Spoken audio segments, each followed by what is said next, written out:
Nerdcast Empire is on the air. We are back with another week of podcasting excellence here on the Hard Rock Empire. It is Sunday, November 23rd, the last episode before Thanksgiving here in the U.S. I'm Matt in the studio. Great to have you along with us. We are talking the music of October the 31st, Halloween edition, although really no Halloween theme music, or a little bit of Halloween theme music, but not as much as you might think with the date falling on Halloween. But this was a very good week in music. We're going to get to that when we get to our second segment on the program, but a lot of really good stuff on Mike's playlist this week that you'll definitely want to check out. Of course, we'll go into the vault for some classic albums. We'll answer our question of the week in the Power Trio, and of course, we'll get things started off with news headlines. Joining me in studio, as always, is Mike. Mike, how's it going? It's going. And yeah, it was a really strong week in music. We are now on to, let's see here, week 43 of music for 2025. Wow. We are barreling toward the end of the year. Obviously, we run a few weeks behind the new releases. But yeah, there were a few kind of cool Halloween-esque or themed albums out there, but beyond that, just quality no matter what you were interested in. There were a couple bands that were like new metal that I thought were pretty good. Just a lot of variety. If there's something specific you're looking for, you probably found it on the 31st. Yeah, for sure. And there were some interesting ones as well. Good stuff and some interestingly weird stuff this week. I thought there was a lot of variety in some of that. And again, we'll talk all about that in our second segment, so make sure you stick around for that. We'll get to news headlines first, as we always do. And just something that comes up a lot, we get festival lineups. We tend to just kind of run them out there. And they're always a little bit interesting to me when it's the same festival company that runs Sonic Temple, because you just can't help but compare and contrast lineups when that happens. So the first story today, just a brief discussion on Welcome to Rockville. The lineup has been announced for that. Of course, that is in at the Daytona International Speedway from May 7th through the 10th of 2026. It is the 15th year of that big event. Guns N' Roses and Foo Fighters have been added as headliners to go along with Bring Me the Horizon and My Chemical Romance. Obviously, some overlap there with Sonic Temple. 160 bands, 5 stages, running Thursday through Sunday in Daytona Beach, Florida. I have the full list on the article, so we won't run down every single band. If you want to know if your band is playing, you can go down this list because there's a very extensive list here. But I know you've had a chance to just kind of take a general look at what this festival holds. Any kind of thoughts about how it kind of holds up compared to Sonic Temple? Yeah, it's interesting. Like you mentioned, there is some overlap in the headliners. So really kind of how you feel about it, especially if you're looking at a festival like Sonic Temple compared to Welcome to Rockville, is really, how do you feel between, Shinedown and Tool versus Foo Fighters and Guns N' Roses? I mean, to me, someone who's more into the Guns N' Roses of the world, I kind of feel like, kind of how Sonic Temple had Metallica this year, I feel like Welcome to Rockville kind of blew out the budget for the headliners this time around. Yeah, and I don't know if that is one of those things that, because obviously, Danny Wimmer owns all of these different events, if there isn't just like a rotation of, okay, this year we're going to really put the big money here, and this year we're going to put the big money there. Just because, as we've said over and over again, like, you can't have the biggest ever lineup every year. It's just not. No, it's not possible. Bands just aren't available. Money wise, it may not make sense. So it's just kind of one of those things that you're going to have cycles of those sorts of things. And looks like we have an ad early in the program today, so we'll continue to talk about this, and we'll kind of finish up the thought on the other side of this ad. Of course, ads do run on Twitch. And, of course, if you don't want those ads to run, you can use your Prime subscription to kill those ads. Obviously, if you're seeing ads, you're not going to hear me pitch that. So we'll talk more about that on the other side of the break. But, obviously, location probably has something to do with it as well. I'm sure Daytona is, you're talking about... They're pulling bigger numbers than... For sure.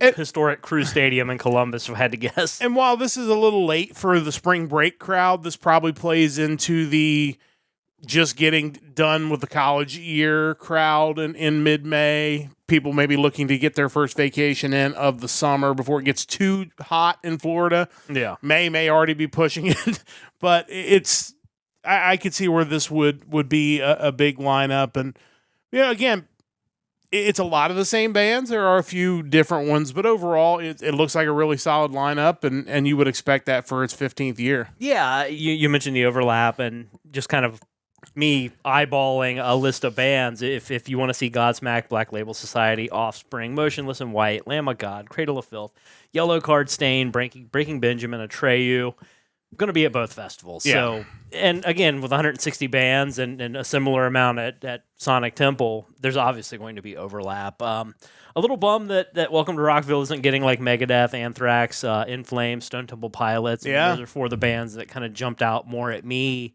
when I saw the Sonic Temple lineup come out, but still plenty to see. There's no doubt about that. Yeah, for sure. And again, check out the link in the chat. You can take a look and see what bands are going to be there. And again, we did just have an ad on Twitch. If you're watching us on Twitch, we do have ads that run. They run about every 15 minutes or so.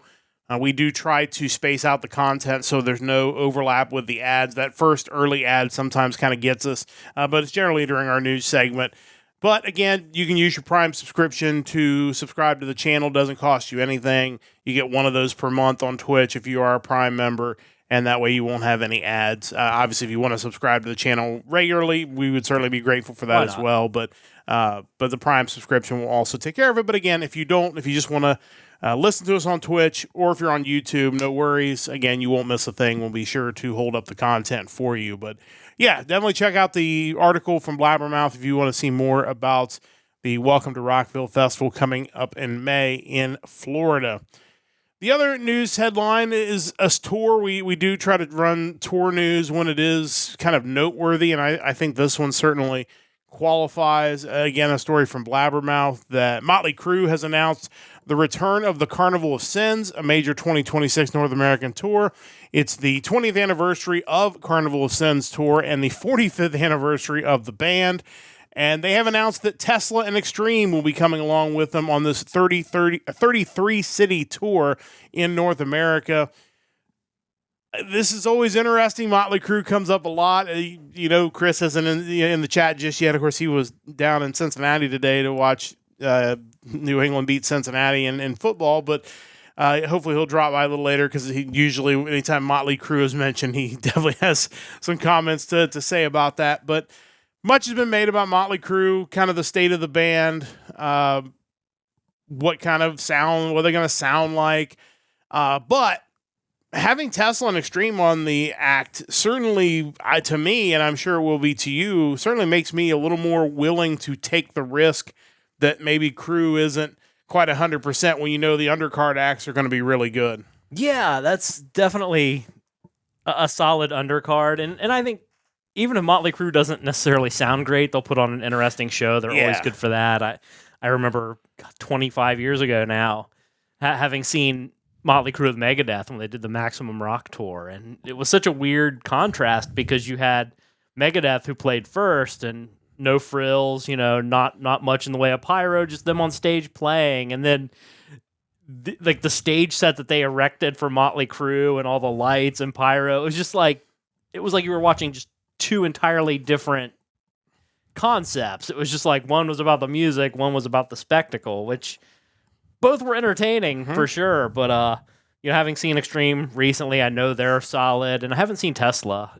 I don't know if I've seen them at all, to be honest, but certainly not recently. But they're a solid band, so I doubt they'll disappoint. I was kind of looking on Ticketmaster's website because I feel like one of the attractive things about bills like this, where you kind of had a few legacy acts banding together. I think back to all the old like Poison concerts from the early 2000s, where it was usually like 4 hair bands touring together, was kind of the affordability of it, where you weren't paying a crazy amount of money to see these bands. And if what I'm seeing is right, I mean, you can get lawn seats for like $50, which isn't bad at all, really. No, honestly, I think That's at Riverbend, I should say. Yeah, Riverbend. Obviously, check your local venue.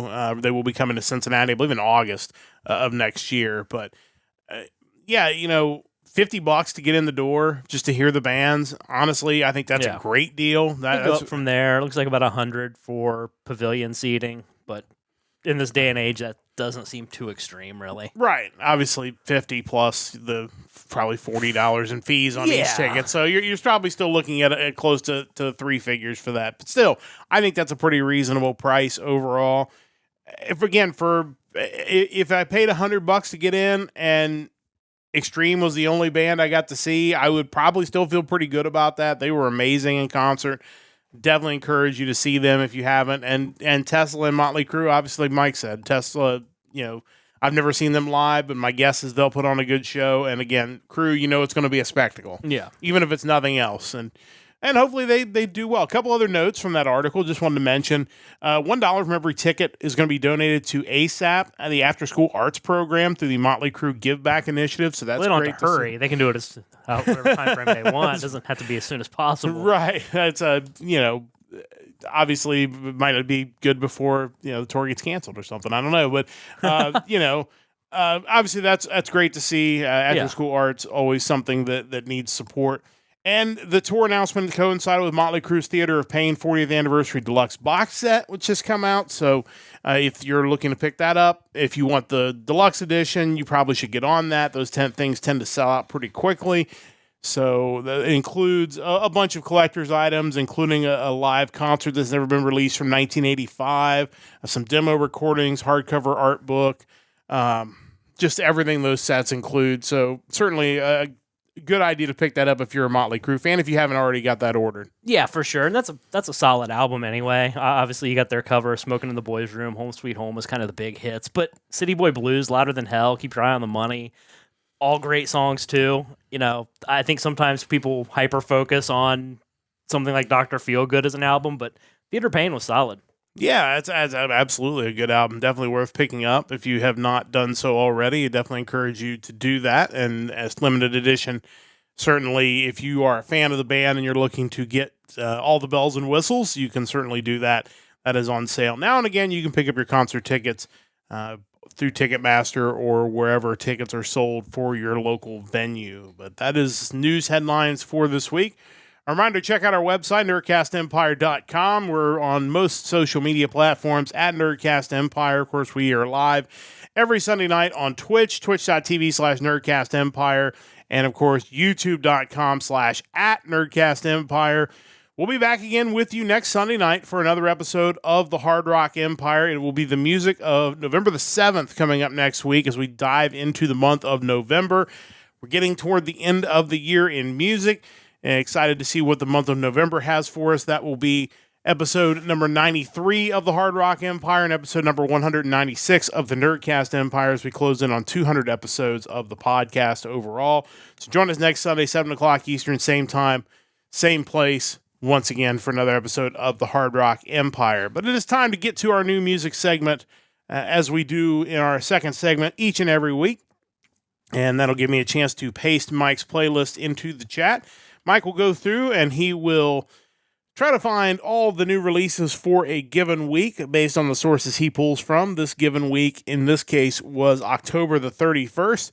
He will then go through and pull a track off of those. Now, in the past, he is pulling a track off of everything, but honestly, that was kind of a lot of wasted effort every week because a lot of it was pretty clearly not something we were necessarily going to enjoy. And I think by association, probably things that our listenership would not necessarily enjoy. So to save some time for Mike and to kind of streamline it for you, if you want to check out these playlists, Mike has really trimmed it down this week. Still a lot of music on this list. And the stuff that he's pulled is the best of the best, really, as far as the stuff that we enjoyed this week. He went through and checked it all out. At the end, we ended up pulling 2 new albums each that we want to spotlight on the podcast. And yeah, this was a really good week in music. There was a lot of really good stuff the last Friday of October and certainly did not disappoint. Just a ton of really enjoyable music, and that made for a really fun listen this week. And before we get to the stuff that we did pick, there's also just some other noteworthy things that come across Mike's list. So before we get to your picks, Mike, what is on the playlist that kind of got your attention besides the stuff we picked? Yeah, so just kind of your normal new releases. A couple that I did get around to listen to. The new Avatar, Don't Go in the Forest. That was really solid. They're always good. Trivium, Struck Dead EP. Trivium, same scenario, classic band. Moonspell had a live album. They've been around forever. Opus Diabolicum. And then, we had a little bit of Halloween this week. We also had some Christmas music, weirdly enough. The Pretty Reckless released Taylor Momsen's Reckless Christmas. They've been around a while. At this point, she's probably more well-known for Pretty Reckless, but she was also in the live action How the Grinch Stole Christmas. That was kind of how she became notable years ago, so that's pretty cool. There were some compilations and reissues. We have Killed by Death from various artists, a punk tribute to Motorhead.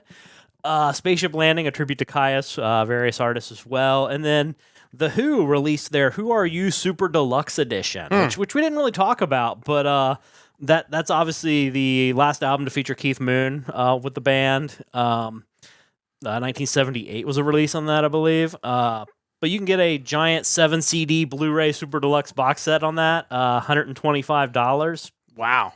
All the crazy bonus stuff you could possibly want. But yeah, that was kind of the big standouts. There were some other really cool things this week, but that's what kind of jumped out at me the most. Yeah, that box set for The Who really sounds pretty reasonable considering what you're getting with that, and not even counting all the bells and whistles. So if you're a fan of the band, certainly worth checking out.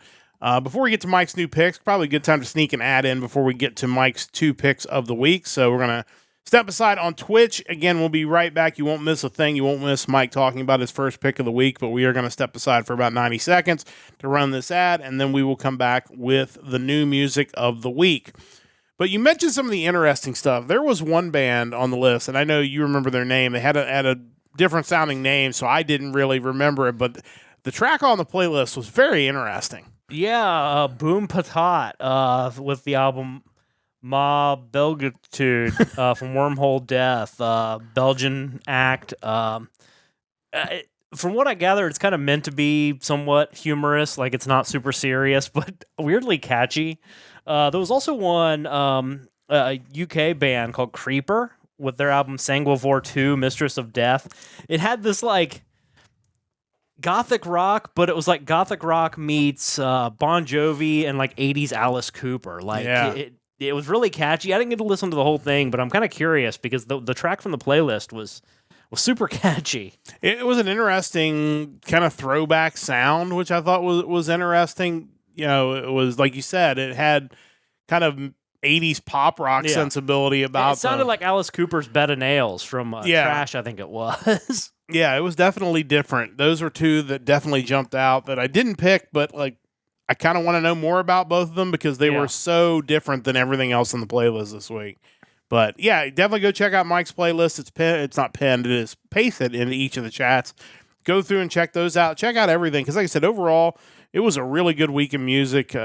There was a lot to choose from, so I don't think you can go wrong if you pick a couple of your favorites. And let us know in the Discord. The Discord link is pinned in chat, so if you want to join our Discord, please jump in there and do that and let us know what you liked off of this week's playlist. But it is time to get to the new picks for this week. And Mike, now that we have kind of everything else out of the way, let's get started with your picks. What do you have for pick number 1 this week? Yeah, let's do it. Let's take a trip to a fairly common destination, Sweden.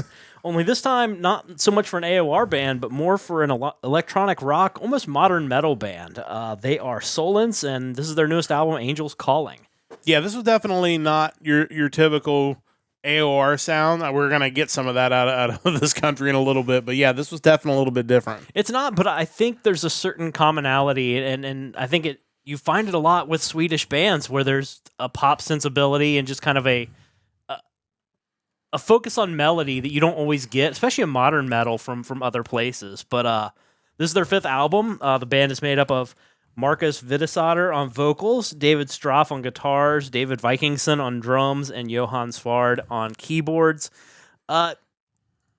it mentions it on Wikipedia, so I did a little research looking at their YouTube channel, and these guys kind of started out just busting out metal covers of different songs. If you go into their YouTube, there are videos going back as far as 2014 of covers like Warriors and Believer from Imagine Dragons, Immortals from Fall Out Boy, Queen's The Show Must Go On, Megalovania from Toby Fox, the guy who did the music for Undertale, and Toxic from Britney Spears, among others. Wow. Yeah, I think it's the second time in a few weeks now we've talked about a metal act that's covered music from Undertale, which is kind of cool to see that overlap between heavy music and gaming. I know that game in general, and Toby Fox has been pretty well renowned for his music, so still cool to see. These guys have a fairly modern sound, but the songs ultimately all have a hook, usually the chorus, that kind of pulls you back in. I mentioned before the emphasis on melody that I feel like you get a lot out of these Swedish bands. I first heard the title track a few weeks ago, and I wasn't really sure. I was getting conflicting reports on the release date of the album, so I was holding off talking about it, but it showed up for a second time on the playlist, so here we are. The song was really different. It just kind of blew me away. The rest of the album, albeit short, is solid too. It's 10 tracks, 27 minutes, which, could play well to the modern listener's attention span. Standout tracks on the album include Monsters in My Head, Mess, All the Pain Must Go, and the track that we're going to listen to, the title track, Angels Calling. Check these guys out. This is Solence with their new album, Angels Calling. This is the opening track and the title track to that album, Angels Calling. Let's listen to a little bit of that now.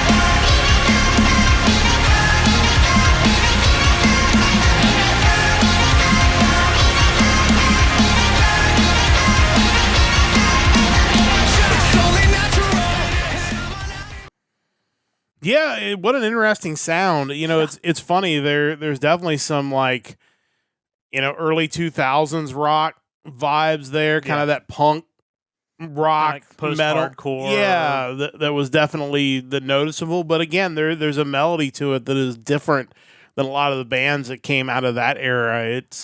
It's really catchy, which is, again, not a big surprise there, but it's also got that hardness to it that kind of makes it stand aside from a lot of the more melodic stuff you get out of the country. Yeah, to me it was unique and just had a huge chorus, and that's always going to be something that's going to catch my attention. Yeah, definitely worth checking that out. And again, not going to cost you too much time, just 27 minutes on the new release from Solence, so definitely worth picking that up. Mike's first pick for this week.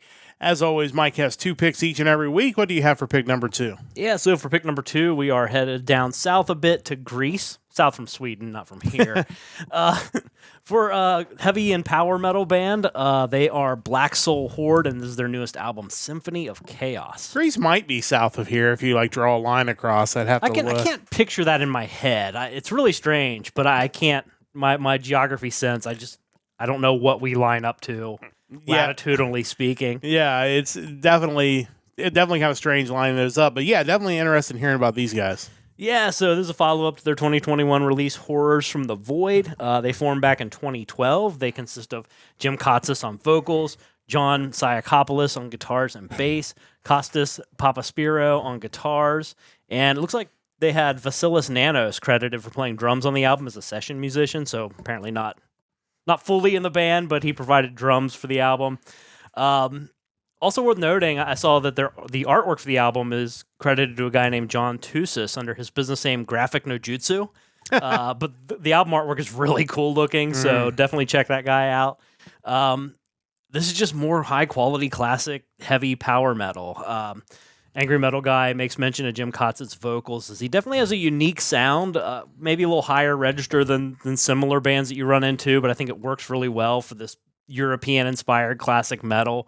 And he does, on one of the tracks, Death Parade, bust out some random death metal vocals, which you don't hear much of on the album, but I think could actually be a cool thing to incorporate a little more of moving forward, just to kind of change it up and give them something a little different. But, really easy listen. If you like that traditional heavy metal with some big vocals, this could be fun.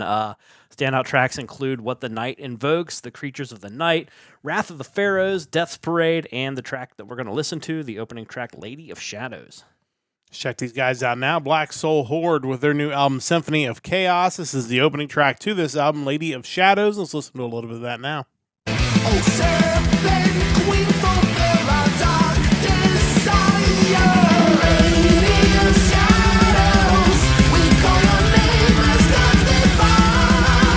Thousand empires are falling. Lady of Shadows, from desert blood the stone arise. The serpent's breath will brave its throne.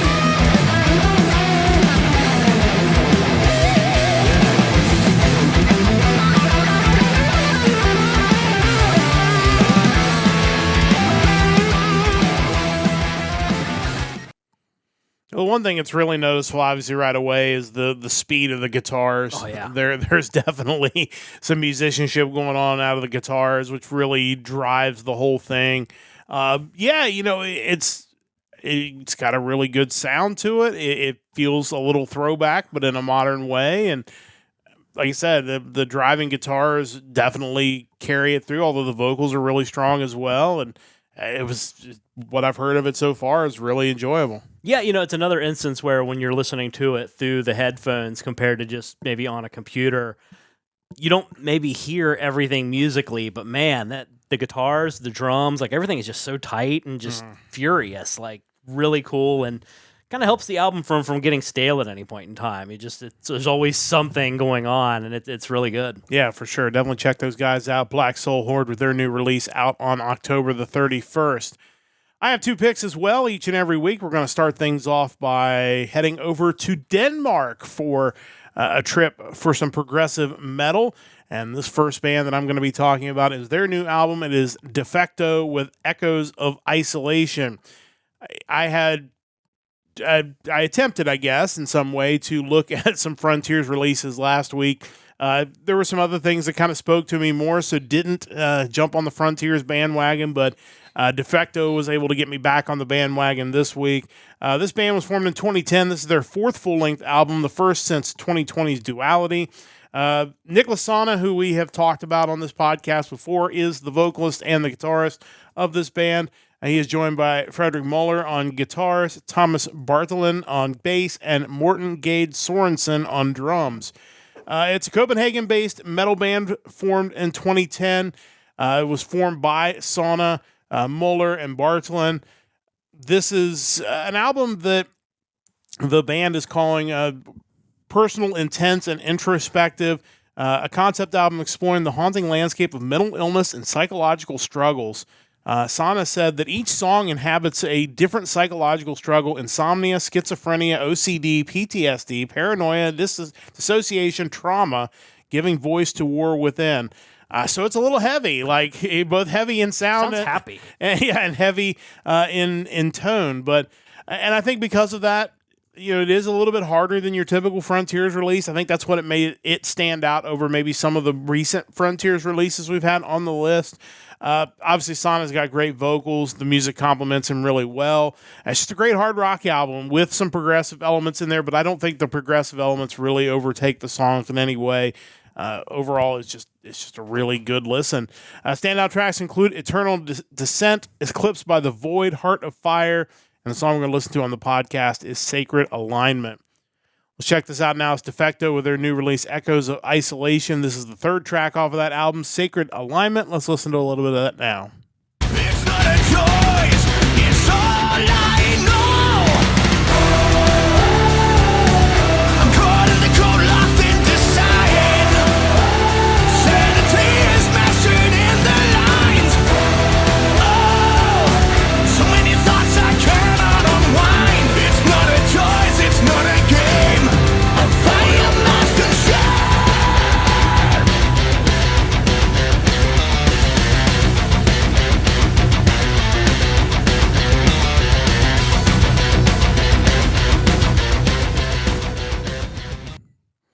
Yeah, and something you don't hear in a ton of the Frontier stuff, a little bit in the way of harsh vocals there coming in at the end of the chorus, which again, considering the heavy topics that they're taking in, I think really fits well with the music. But overall, I really enjoyed this from Defecto. Mike, your thoughts? Yeah, I think that's kind of the distinction between these guys and a lot of the Frontiers acts where, I love Frontiers, but a good amount of their roster are kind of those like AOR, maybe legacy acts or artists that come in and they don't really sound like this. So it's good to see Frontiers actually incorporating more of these kind of still hard rock, still melodic, not black metal by any means. Yeah. Still fairly ear pleasing, but it's definitely good to hear. And for some reason, I just had this thought with this band that we had another band a while back called Metal Defacto. It would just be kind of wild if Metal Defacto and Defecto toured together, but yeah, that was a really good sound. Yeah, really enjoyed what we had there, and certainly, again, some heavy topics there, but overall, I thought they really delivered them well. Definitely worth checking those guys out. My first pick, Defecto, of this week. I have two picks as always, a little more melodic with pick number 2. We are headed to Sweden once again, but this again a little bit more on the melodic side than Mike's earlier pick from the country. This is Sarayasign with Shadows of the Dying Light. This is an AOR melodic rock band from Örebro, Sweden, founded in 2020. This is their third full-length album, or what they're calling Chapter 3. The band describes their sound as a cinematic hard rock experience where orchestral grandeur meets modern rock and metal with striking precision. So, yes, I can't disagree with that after listening to this. The band is made up of Stefan Nyqvist on vocals, Jesper Lindberg on drums, guitars, and keyboards. He is credited as the, quote, founder and visionary of the band. Peter London on guitars, and Daniel Likalev on bass and keyboards. This album, it feels like a band that's really coming into their own. The sound is very polished. It's got an edge to it, but it's not quite as hard as maybe the first pick I had, but maybe harder than your typical melodic metal album. The songs are catchy without being overly repetitive. It's just a really solid album. These guys have an interesting vibe about them. Each of their albums has been like Chapter 1, Chapter 2, Chapter 3, and based on that one sentence, there's a lot more that they go into about describing their band and their mission that's maybe even more over the top, as you typically get sometimes in these AOR melodic metal bands. But overall, the important thing is it was a really good album beginning to end. Got a great sound, and kind of looking forward to seeing this band continue to progress, because I feel like in album 3, they've really hit something here. Standout tracks include Worlds Apart, Shadowlands, Watching It Burn Away, Shades of Black, and the song we're going to listen to on the podcast is One Last Cry. Let's check these guys out. It's Sarayasign with Shadows of the Dying Light. This is the 7th track off of this album, One Last Cry. Let's listen to a little bit of that now. Now won't you tell me what you've seen there in the dark? Is there endless pain and sorrow? Might be there but gone tomorrow. Tell me how to breathe under the stars. This is not goodbye, we're strong enough for one last time, one last cry.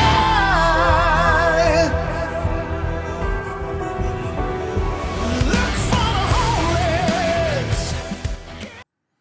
Definitely some haunting like sounds in this music, which definitely makes it a little bit different than some of the other stuff. One thing I should note, even though they're not technically listed as a progressive act, this is an hour and 7 minutes for 12 songs, so a little bit on the longer side. But overall, he said that none of the songs seem to overstay their welcome. They're all in that 4 to 5 minute range. Shadows of the Dying Light, the title track is over 6 minutes long, almost 7 minutes, but overall, none of the songs drag on. Feels like it's a really good length, so definitely worth checking those guys out if you're a fan of a little bit harder melodic metal. Mike, your thoughts? Yeah, I thought that was a really good sound, and why shouldn't you have some sort of over-the-top grandiose mission statement? I mean, if you're really going all in on this, this is your creative endeavor. Like, you should feel the way about it that they describe it as. Yeah, I think so too, and like I said, if you go to their website, it's definitely, you get a vibe for what they're creating here, but It feels like they're kind of on the way up. So exciting to kind of jump on board now and see where these guys go from here. So definitely worth checking those guys out. That is my second pick, and that takes care of all of our new music for the week. We're going to step aside if you're watching on Twitch for another 90-second break, and we'll get things ready for the vault in a moment, but you won't miss a thing. We'll come back with the vault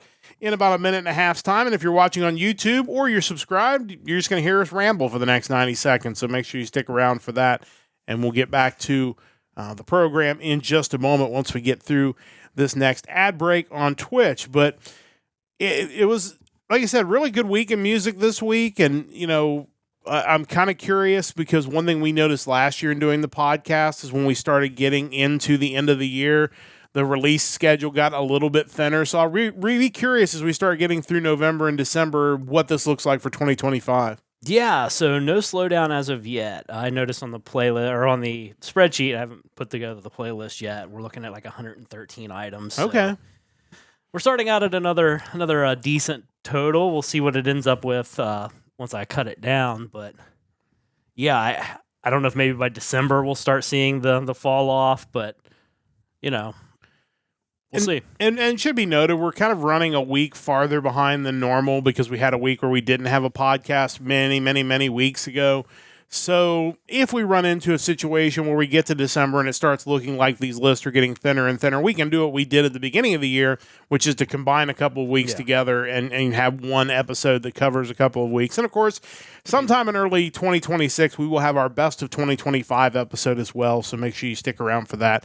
Or we'll try to go through and remember everything we listened to in 2025 and pick the outstanding releases of the year. So make sure you stay tuned for that. And again, our 200th episode of the Nerdcast Empire coming up soon. So we appreciate everybody who's listened. Please stick around as we continue to do that. So Heavy Metal HQ, their release calendar, because they're the one that has the bulk of the albums typically. December 26th, 3 items.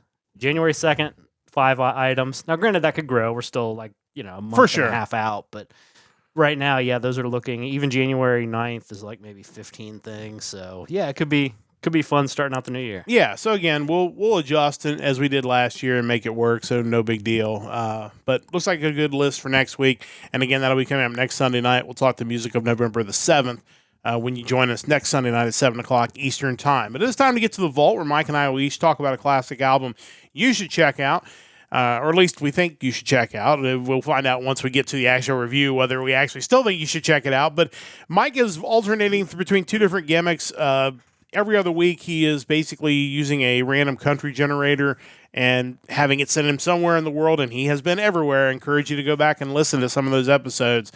And I think next week when we get back to that, I think it should be a really good, easy week based on where he's going to end up. But in between weeks of his travels, he is going through the Sonic Temple lineup and trying to find bands to check out albums of. And that's where we are this week. Mike, what do you have for us? Yeah, so kind of talking about the random country generator for next week. You know, I did get New Zealand, so that should be pretty easy, like you mentioned. For now, you know, I'm kind of making my way through stage 5 of Sonic Temple. There are 5 stages, 4 days. The first week of this, we did Necrogoblicon, which turned out to be really good. You know, the 5th stage on Friday is kind of different. You have a lot of kind of legacy acts. Obviously, Zakk Wylde's Black Sabbath thing that he's doing, Seven Dust, Static X, Dope, Powerman 5000, Mushroom Head, Soil, and Flaw. So chances are I was going to pick something that I was at least somewhat familiar with the band on, at the very least. I did see that one of these bands, if not multiple of them, the one I checked happened to have a 2024 album. So I figured, hey, I'll give it a shot. And as a result, today we are talking about the latest release from Powerman 5000, their album from 2024, Abandoned Ship. Yeah, I was kind of interested to hear how this would go. Powerman 5000 had a couple of big hit songs back in the day, and they're still out there getting it done, obviously, because they're going to be at Sonic Temple, but I'm kind of curious to see what their latest release might have sounded like. Yeah, and as was I. So, you know, this band in general, they kind of got on most people's radars with Tonight the Stars Revolt. Came out back in 1999. I do remember the prior album, Mega Kung Fu Radio. I don't recall it really resonating with me, and I also wasn't aware back then that it was actually a reissue of their indie debut with bonus tracks. So, oh well, whatever. 1999's Tonight the Stars Revolt had some to me, all-time classics of that industrial / new metal genre. You had Supernova Goes Pop, When Worlds Collide, Nobody's Real, Tonight the Stars Revolt. After that, I remember the album Anyone for Doomsday leaking online because in the early 2000s that happened a lot. But it had a couple decent songs too that kind of stood the test of time. Dangerous Go, Bombshell, obviously, which was used in WWE for years. 2003's Transform had some decent tracks that I liked as well. Theme to a Fake Revolution, Free, Transform. So, they had some really hooky, catchy stuff over the years. And, I kind of dropped off of them after that. So fast forward to 2024, and here we are with Abandoned Ship, their 11th studio album. Some of the reviews I read on this album, one from Soundsphere magazine, quote, "It appears that in the last quarter century, Powerman 5000 have only gotten more generic." New Metal Agenda, quote, "The last couple of Powerman 5000 albums have felt rather samey, with a couple of gems to be found. There's only so much to get excited about for this difficult launch of a disc." Wow. And finally, Regen magazine. Abandoned Ship is probably a more prophetic title than was intended. Wow. Yeah. So I was a few tracks in when I looked up these reviews because I was kind of curious, is what I'm feeling legit or am I off base here? I'm probably not going to be as harsh of a critic as some people because that's just not me. But honestly, I think my issue with this album goes back to what I love about their hits over the years. I think you had this quirky industrial new metal thing going on, but huge choruses. You think Supernova Goes Pop, When Worlds Collide, Nobody's Real, just Bombshell. The choruses just hit you in the face, and that was what I loved about the band. That just isn't really happening here. One of the tracks on the album, 1999, is a good example. The song's fine, but it almost feels like they've extracted the chorus from it. You just keep listening and listening, and this feels that way with numerous tracks on it. You just keep waiting for something to happen, but it never really does. And that's a creative decision. I'm just kind of curious, when a band is so capable of writing these just big hooky choruses, why did you decide not to do that this time? It wasn't on the YouTube music version of the album, but on the normal release, they did have a re-recorded version of Bombshell, which was totally fine. That song's fine. Standout tracks on the album, I guess, include Invisible Man, 1999, Bloodsuckers, This Is a Life, Places for People That Scream. It's interesting because you listen to the album and you think, man, these guys still can do it. They sound fine. It was almost like, not that in 2025 they were going to probably get a big radio hit. I think that for a lot of bands, once you're around this long, that becomes increasingly difficult. But it was almost like they went out of their way to ensure that wouldn't happen. It's interesting, because you would think a band like Powerman 5000 had enough hits at the right time that some Sirius XM station might pick up a new release from them and play them.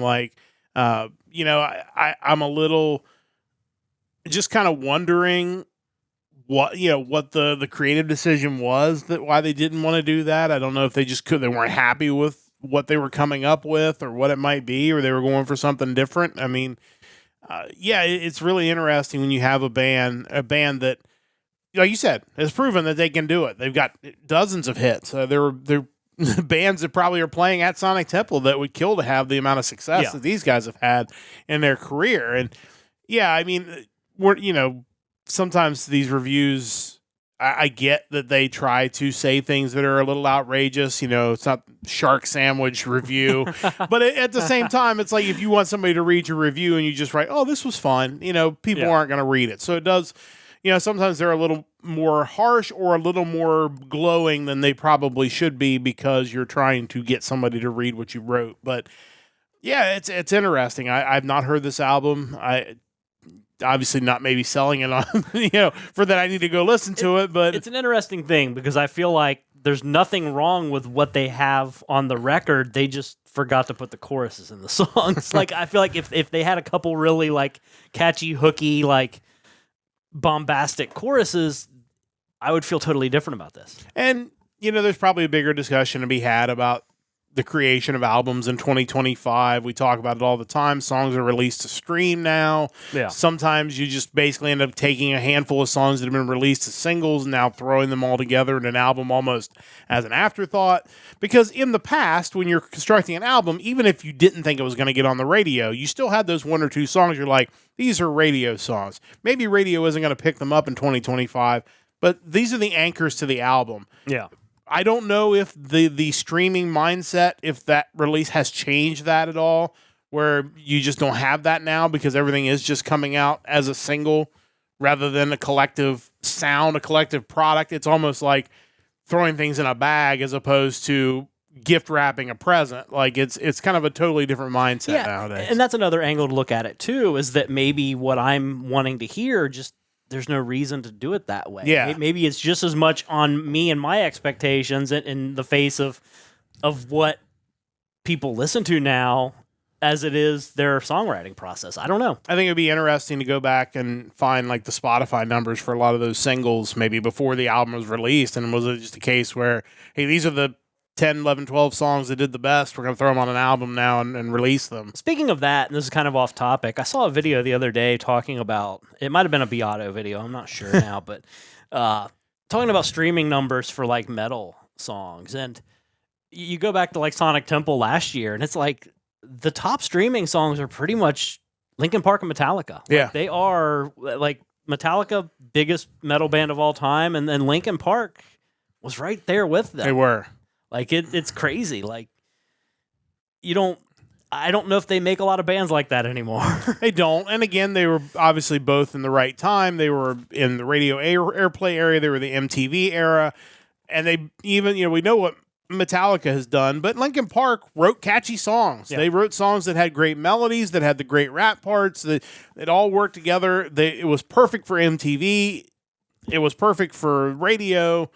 Again, right place, right time for a band that was really talented, and then both bands have been able to transition into the streaming era really well too, and have taken advantage of that as well. Yeah, I mean they had the songs, but they also kind of, I don't know if this was planned, but they clearly had some sort of marketing thing figured out, because I remember like when Hybrid Theory came out, like my buddy Todd bought a copy of it for like $10, and Linkin Park doesn't seem like a band that he would have been into, no. But I think everyone, when that came out, somehow it got in their hands. Like there was just no avoiding it. If you were of a certain age, you just had that album. It's interesting because like that happened with those guys, and everybody was fine with it. And then U2 drops an album on your iPod, and everybody wants to call the police. Well, there's a difference between a conscious decision to buy it and, hey, I'm going to throw files on one of your storage devices. Like that's weird. Like at least with Linkin Park, I remember Best Buy sold that album for like $10, and people would buy it because it seemed like a deal, especially for a CD in 2000 or 1999 or whatever.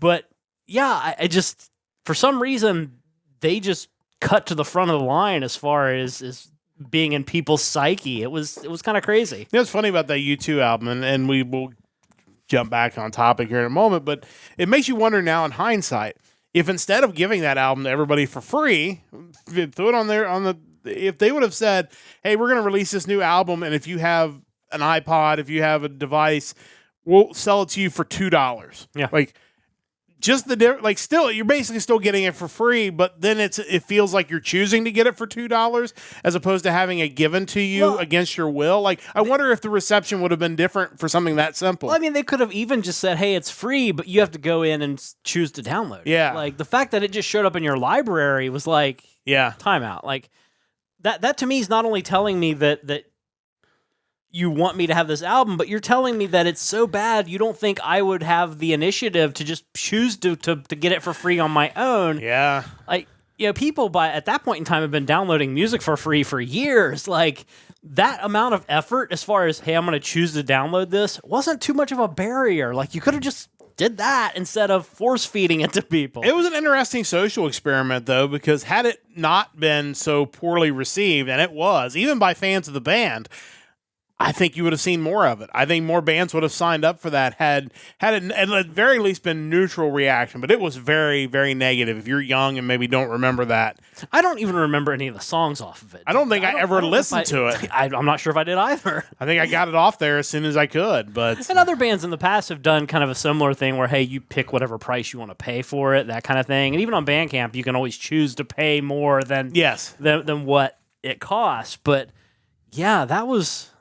I just think there's a difference between, hey, do you want my free album? And here, you throw this away. Like you're I either have the choice of taking it or you're just throwing it in my face. Yeah, interesting for sure. And again, something that really hasn't been repeated in the same way since, because it clearly did not go over well. But a little off topic there. But yeah, just interesting stuff. Again, Powerman 5000 coming to Sonic Temple, so certainly check those guys out. And again, next week, we're going to be finding out where in New Zealand Mike is going to be taking us on the vault. So it should be a lot of good bands in New Zealand, so I'm sure we'll have some good stuff next week. I am continuing through the bands of Frontiers Records. We are on to the letter S. This is the first pick in the letter S. And it was a band that caught our attention, or caught my attention at least, on the podcast last year with a new album release. So I thought I'd go back and check out their debut album. Turns out I didn't realize at the time how different that was going to be. But this is the self-titled debut album from the AOR side project Sunstorm. And this is self-titled. Sunstorm is the name of the album. We did get to check out an album of theirs last year. We'll talk about that in a moment. But a totally different lineup. This was originally a side project by legendary vocalist Joe Lynn Turner, who I love Joe Lynn Turner. So I was super excited when I saw that. And then you look at everybody else that's on this album, and like, there's no way this can be bad. You have Dennis Ward on bass, backing vocals, additional guitars, and keyboards. He also produced, engineered, and mixed the album. Other band members I'm less familiar with, but Uwe Reitenauer on rhythm and lead guitar, Chris Schmidt on drums, and Jochen Weyer on keyboards. But it was also produced by Serafino Perugino, obviously one of his projects. But we also had Jim Peterick and Dan Huff doing writing on this album. They both wrote quite a few songs for this release. So that level of talent, it wasn't going to be bad. In fact, it was really, really good. The band went through eventually a complete makeover in their lineup. Now Ronnie Romero fronts the band. He took over in 2020 for Turner, has basically brought in an entire different backing band. We did review their 2024 release, Restless Fight, last November. It was good. It was good enough to get picked. But this obviously sounds completely different because everybody else involved is completely different. Obviously, it's great. Joe Lynn Turner, one of the best metal vocalists of all time, in my opinion. A guy who has done it all with so many different bands. And he's turned loose to do on this album what he does best, which is just belt out great songs. So much talent around him, both behind him in the band and, of course, writing the songs. It was going to be really good. Kind of a bummer that this collective of people couldn't stay together. I would have loved to have seen a bunch of albums come out from these guys, but that seems to be what happens sometimes. These super groups that Frontiers puts together is guys get busy with other projects or just have a difference of opinion and kind of spin out. It's just weird that it's just a total line change from the original group. But it's definitely one of the stronger Frontiers albums I've listened to in the time I've been doing these vault picks for Frontiers, and I encourage you to check it out. It's good beginning to end, but if you have to pick standout tracks, Keep Tonight, Fame and Fortune, Heart Over Mind, and This Is My Heart. What else can you say? Like, there's just far too much talent on this album for it to be bad. Just some of the best that Frontiers has all coming together to make a really great album. Yeah, I mean, obviously we've talked about Dennis Ward a lot. The dude has been everywhere. Pink Cream 69, Chimera, Unisonic. The dude's just prolific. Dan Huff writing songs for you. That can't be a bad thing. I mean, hey, that dude has produced so many people. It kind of makes you wonder with like Frontiers, they should just basically have band names that signify some sort of like sound or theme they're going for, and then just shuffle the lineups for every album. Just have different people. Like, okay, here's this concept that's called Sunstorm, but every album has a totally different roster. But they basically try to achieve a similar sound theme or something. I think that would be an interesting project. Yeah, for sure. You could do it. I mean, with all the talent they have, I think it's certainly doable. And again, I enjoyed this. I enjoyed their new album in 24. So that's none of what I've said about this album is any kind of shot at Ronnie Romero, who I really like, and the band that he has now with this. Obviously, he's busy with his own solo stuff as well, among other projects that we've mentioned him in. So it's just very fascinating to me that it's so different than what there is now. Yeah. But again, that's kind of the Frontier's way, I guess. So You could even, with my idea, have like one song that every iteration of the band covers each time, so you kind of see like a apples to apples comparison of what they're doing. I think that would just be interesting. yeah, I would definitely be interested in checking that out. But again, check out this album, Sunstorm's self-titled debut. It's definitely worth checking out. Next week, the randomizers throw me Starbreaker. This is another Frontiers band. It appears they have gone dormant as of 2019, but it included Tony Harnell's his side project while he was still in TNT. Also included Magnus Carlson and TNT drummer John Macaluso. So interested to see what this sounds like. Again, a lot of talent there, so I'm sure it's going to be good, but we'll know for sure next week when we get into the second time of the letter S for the Vault. We got another ad break coming up before we get to the Power Trio. We're going to run that real quick before we get to this week's question of the week. So please, if you're on Twitch, stick around for 90 seconds. We'll be back to wrap up this edition with the Power Trio on the other side of this timeout.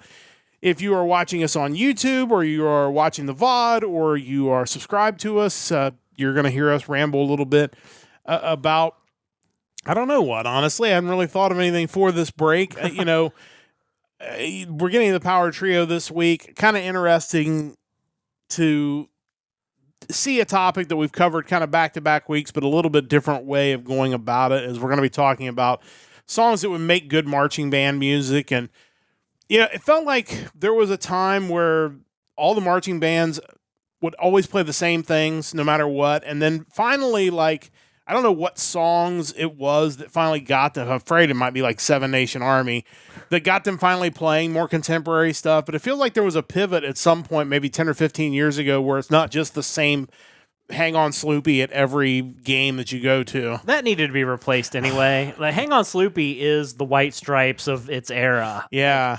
Like, I know Jack White is really well regarded in the industry. I've never enjoyed any of his work, and I feel bad about it because the guy seems like a good dude. But Seven Nation Army is just, I don't enjoy it at all. I don't either. And I get why it's become a staple, because it has the sounds that it's repetitive, and it can be drony and marchy and stuff, but it's never been one of my favorites, whether a band is playing it or whether they're playing the actual version of it. That concept is what drove my Power Trio. Is I was kind of looking for stuff that had maybe mid to lower tempo stuff that horns could kind of draw out, but also had like a repetitive, hey, I want you to play the verse melody of this song because it's very samey with little variation that I think a band would sound cool doing. We're back on Twitch. That was our last ad break of the program, so it's time to get to the Power Trio, our hard rock hat trick each and every week. And this is a spinoff of last week's question. Also, good time to remind you, please join our Discord. And if you have ideas for our question of the week, please let us know, because some weeks we have a hard time coming up with ideas, and it would be nice to have a bunch more suggestions to take us through the rest of the year. But this is, again, kind of the spinoff from last week's question.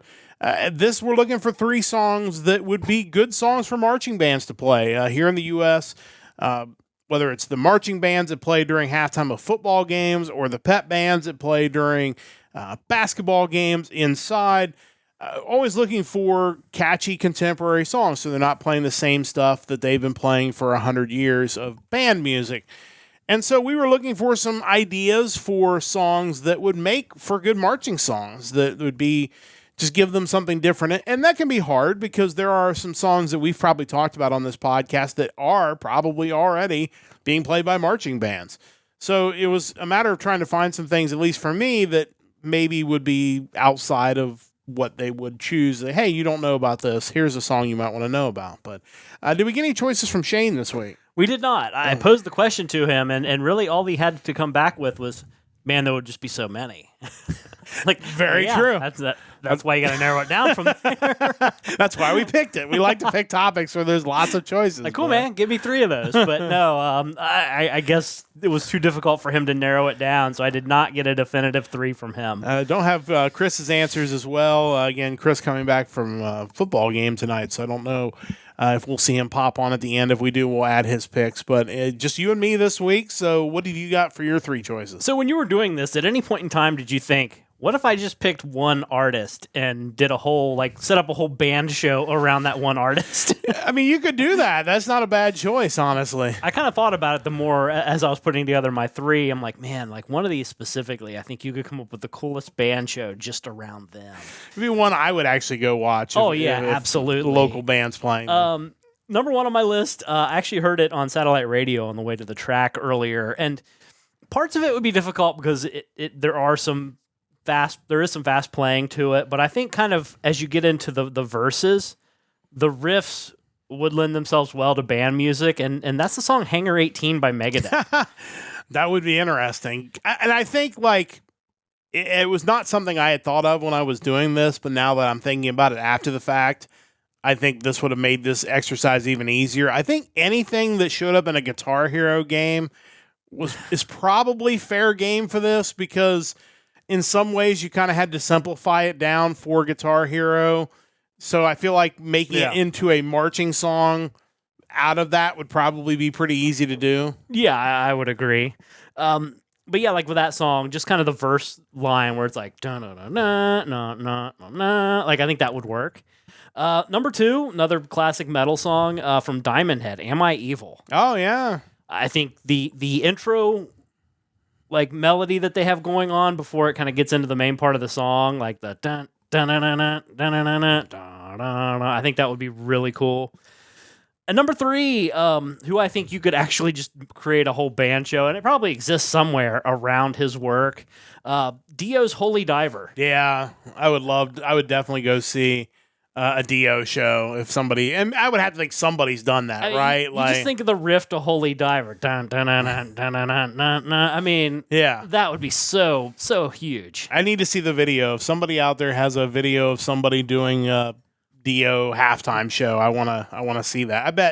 I bet somebody out there has done that. There's somebody who's directing a band that's our age that would have jumped all over that. You just think Holy Diver, Last in Line, Rainbow in the Dark, just kind of 3 of the biggest hits would make a huge show. Yeah, I would love that. That would be great. Yeah, those are all really great picks, and I would definitely sign up for the Dio halftime show. I just want to hear during the NCAA basketball tournament, a pep band playing Holy Diver. Yes, I would definitely love that for sure.